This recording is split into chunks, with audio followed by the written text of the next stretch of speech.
තාත්තේ මට මගේ අම්මා ගැන කියන්න ඔයාලට පුළුවන්ද? තරමක් වේලාවක් තම මව පිළිබඳ කල්පනා කරමින් කේට්ගේ මුවින් එම පැනේ සිය පියා වෙතට යොමු වූයේ ඇයටත් නොදැනීමය. ඇගේ මුවින් එකවරම පිට වූ පැනයෙන් යම්කිසි තිගැස්මකට පත් වූ ජොනතන් එක්වරම තම වාහනයේ තෙරින්ග තද කළේය. එවිට ඔවුන් දෙදෙනාගෙන් එකෙකුට හෝ කිසිදු අනතුරක් සිදු නොවුණේ හාස්කමකට මෙනි. නමුත් ඉන් බියට පත් කුඩා දැරිය සිය පියාගේ අතක එල්ලුණාය. තම අතේ එල්ලුණු ඇය දෙස බලා ලොකු හුස්මක් උඩටගත් ජොනතන් යළිත් තම කාරිය ඉදිරියට ධාවනය කරන්නට වූවේය. කේට්, මතක තියාගන්න මේක. ඔයා කවදාවත්ම ආයෙත් අහන්න එපා ඔයාගේ අම්මා ගැන මගෙන්. ජොනතන්ගේ හදිසි තිරිංග තද කිරීමෙන් බියට පත් කේට් ඔහුගේ උරහිසට වාරු වෙද්දී ඇය වෙතට දරුණු බැල්මක් යොමු කළ ඔහු පැවසුවේය. ඔහුගේ එම දරුණු වදන් වලින් කෝපයට මෙන්ම පසුතැවිල්ලටත් ලක් වූ කේට් ඉන්පසු ඔහු සමග කතා නොකළද ඔහුට කල්පනා කරන්නට ඒ වන විට බොහෝ දුරක් ඉතිරිව තිබුණේය. බොහෝ වේලාවක් ගැඹුරු කල්පනාවක ගැලී ජොනතන් එම කල්පනාලොවින් මිදුනේ කේට් කාර්යයේ දොර ඇර වැසූ ශබ්දයටය. මෙවන් මොහොතක කෝපගත වුවත් එබේම හිනාවක් ඇඳුනේ යමෙක් ඔහුගේ මතකයට නැගුණු බැවිනි. නපුරී ඇගේ එක්මන් කෝපය ඔහුගේ හිතේ සතුටක් මෝදු කරද්දී ඔහු කාඩියෙන් බැසගත්තේය.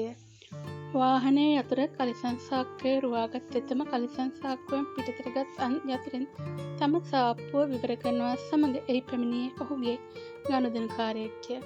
සුබ උදෑසනක් ජෝන්. දුවත් එක්කම ඇවිත් තියෙන්නේ. ජොනතන්ට ලෙන්ගත සිනහවකින් සංග්‍රහ කළ ඔහු කේට් දෙස බලා ජොනතන්ගෙන් ඇසුවේය. ඒ වෙන කවුරුවත් නොව.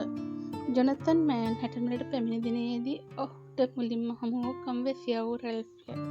කාලයත් සමග ඔහු ක්‍රමයෙන් වයසට ගොස් සිටියද ඔහුගේ ලෙන්ගත බව තවමත් එදා මෙන්මය. ඔව් රැල්ෆ්, අද එයත් ගෙදරනේ. ඉතින් මම අද එයාවත් මෙහෙ එක්කන් එන්න හිතුවා. ඒත් එයා අද ඔයත් එක්ක තරහ වෙලා වගේ.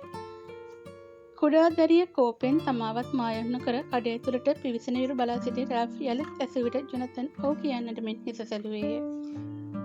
රැල්ෆ් මේ උදේ පාන්දරම ජොනතන්ගේ කුඩා සාප්පුවට පැමිණ තිබුණේ හදිසි අවශ්‍යතාවයකට. ඔහුගේ වැඩිමල් පුතා අද දුරකථන ඇමතුමකින් ඔහුට දැනුම් දුන්නේ ඔහු අද මෑන්හටන් වලට පැමිණෙන බවයි.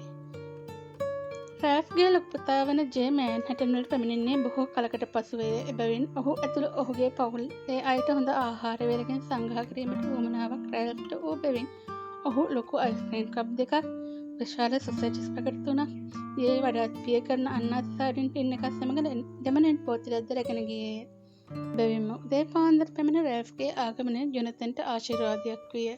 ඔහු වෙළඳසැලෙන් පිටත් වූ පසු විවිධාකාරය වූ ගනුදෙනුකරුවන්ගෙන් ඔහුගේ කුඩා කටසාප්පුව පිරී යන්නට ඕ කල ඔහු පමණක් නොව කුඩා කේට්ද බොහෝ කාර්යබහුල වූවාය. ඔවුන් දෙදෙනා කඩේ තුළට වී එසේ පැය 3ක තරම් කාලයක් ගත කරන්නට ඇත. කඩේට පැමිණි ගනුදෙනුකරුවන්ගේ ඉතුරු මුදල් පියමින් සිටි ජොනතන්ට එක්වරම ඇසුනේ සිය දුරකථනය නද දෙන හඬකි. මේ කාර්යබහුලත්වය අතරේ එයට ප්‍රචාර දැක්වීමට නොහැකි බැවින් දුරකථනය වසා දැමීමට සිතාගෙන ඔහු සියතට ගතට දුරකථනය මුහුණතේ සඳහන් වී ඇති මාර්තා යන නම දුටු ඔහු ප්‍රචාර දැක්වීමට උනන්දු වූයේය. හෙළ මාර්තා, කියන්න ඔයා හොඳින්ද? කියන්න තරම් හොඳක් නෑ ජෝන්.